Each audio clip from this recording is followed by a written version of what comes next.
Hey guys, I'm doing my presentation on Salvador Dali. My name is Diego Morgado, so let's go ahead and do this. I chose Salvador Dali because when I first went to the Bechler Museum of Art in Charlotte, there was four of his museums displayed there.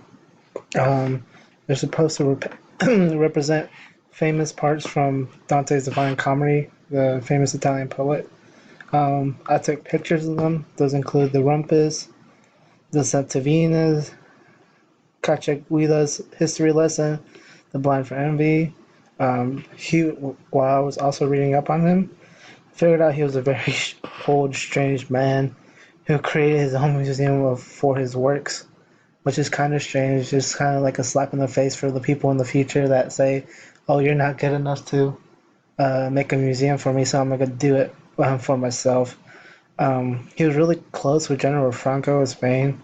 If you don't know who that is, he was a dictator of Spain during during the early 1930s, things like that. Um, he wasn't a very good person, so he wasn't very well liked because of that. He had a pet anteater, and when he was younger, he was an atheist, but as he grew older, he was became a Catholic. Um, his style, he was one of the biggest surrealist artists of all time. Even though he was expelled from the group by Andrew Brent because of his apolitical stance, which means that he didn't have any political affiliation. I guess they didn't like him because he was with General Franco at the time and World War II was going on, or the early beginnings of it, and it was seen as like a betrayal to most of the French. Um, his art was very erotic. He was known to be influenced by Sigmund Freud.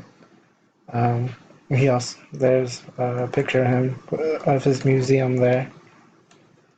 Um, his medium, it's mostly film and oil paintings, but he also experimented with sculpture.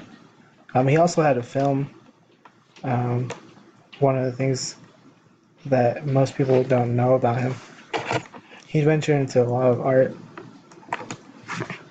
There's Sigmund Freud and his theories, his influence, religion, mostly Catholicism.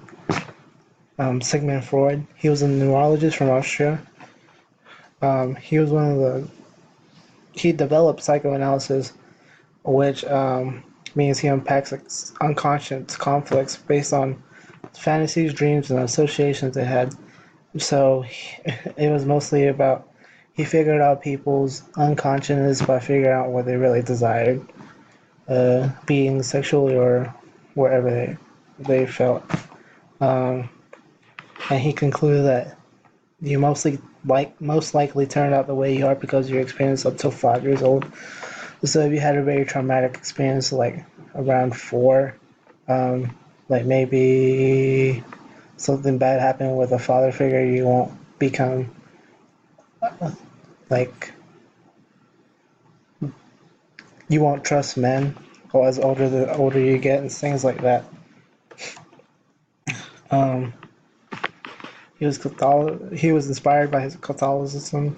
His mother was very Catholic, while his father was a strict atheist.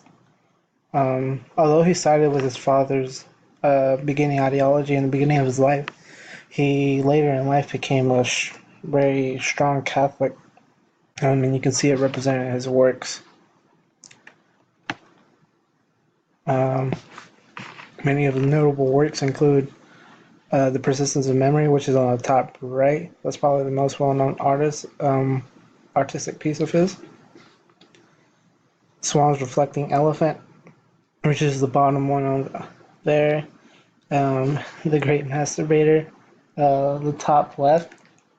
But he also has many more, which you can see at his museum in Florida, which he it's in St. Petersburg, Florida. Um, Lots of people visit there, and you can visit there too. But he also has his museum uh, in Europe too. So, thanks for watching.